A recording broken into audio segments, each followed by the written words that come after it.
August 27, 1664.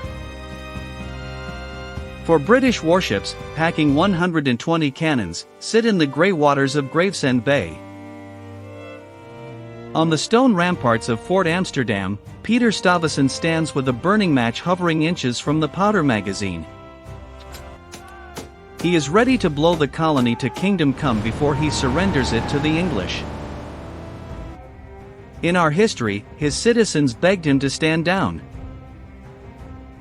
But today? The crowd doesn't beg. A wealthy Dutch merchant steps forward and hands him a loaded musket. Rewind. To understand how this single spark could have shattered the British Empire before it even began, we have to look at a map that shouldn't exist.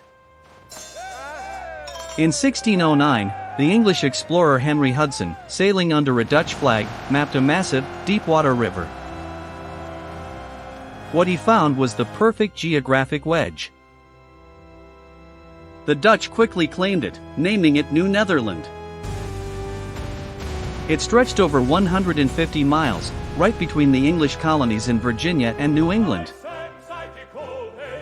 Here is the central question this whole story hangs on: if the Dutch kept this crown jewel, how could the British Empire ever hope to control North America?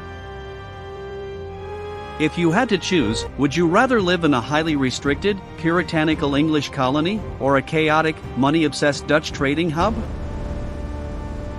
Tell me in the comments, because that choice defined the 17th century. You see, by 1660, there were only 9,000 Dutch colonists here, compared to over 50,000 English settlers surrounding them. The English thought taking it would be an easy land grab. They were dead wrong. In our timeline, the Dutch West India Company was nearly bankrupt, and they refused to send troops. But let's change one variable.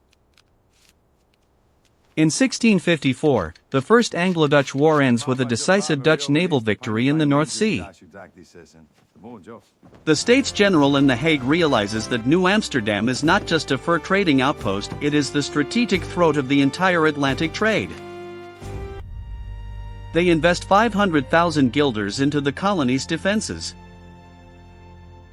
When those 4 English warships arrive in 1664, they don't find a crumbling mud wall. They find a state-of-the-art, star-shaped stone fortress, bristling with 40 heavy brass cannons. The English commander looks through his spyglass, realizes a siege will cost him half his fleet, and turns back. It is a massive victory for the Dutch. But this triumph immediately plants the seeds of a much darker problem.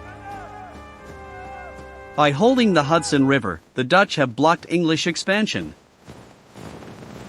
But they have also painted a massive target on their backs for an even more terrifying rival. To the north, in Quebec, the French governor looks south at this wealthy, Dutch-controlled coastline with growing hunger. And in the winter of 1666, the French king, Louis XIV, orders 3,000 battle-hardened troops of the Carignan-Salieres regiment to march south.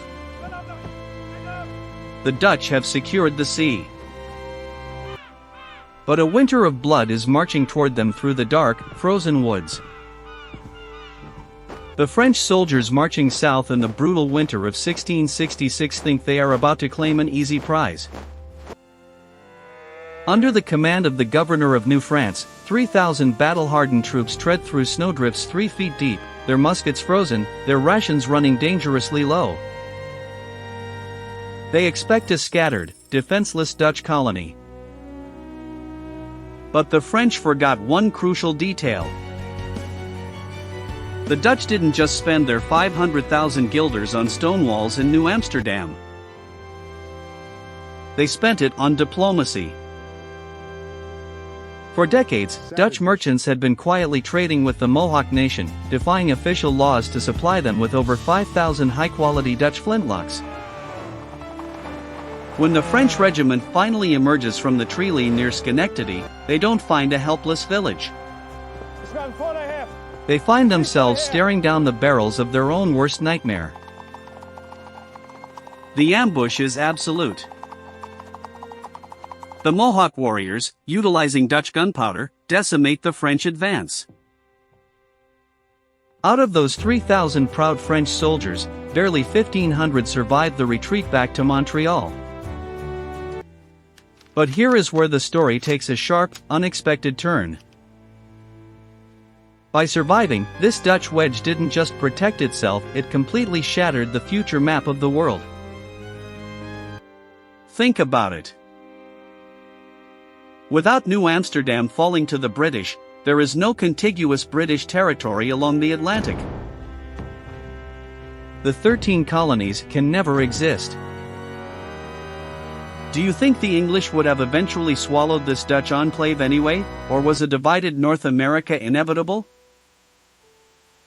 Tell me what you think in the comments, because the British were about to launch a plan so radical it makes our own history look like a rehearsal.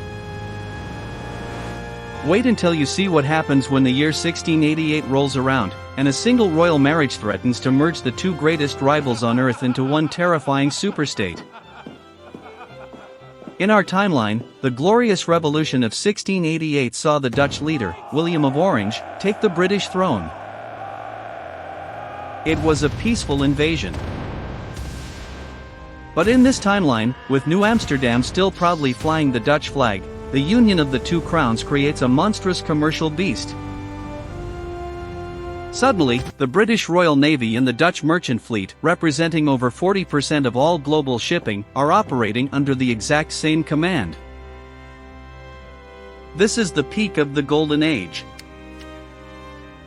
By 1715, New Amsterdam's deepwater port has swollen to 80,000 residents, a chaotic metropolis where 18 different languages are spoken in the taverns along the canal.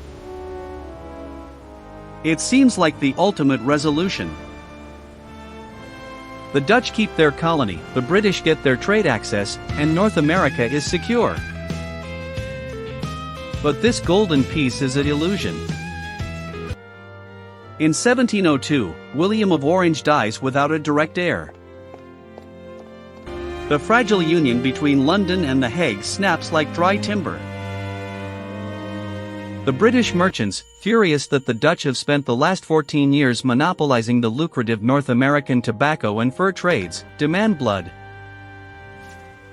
The resulting conflict isn't just a local skirmish. It is the Great Atlantic Trade War.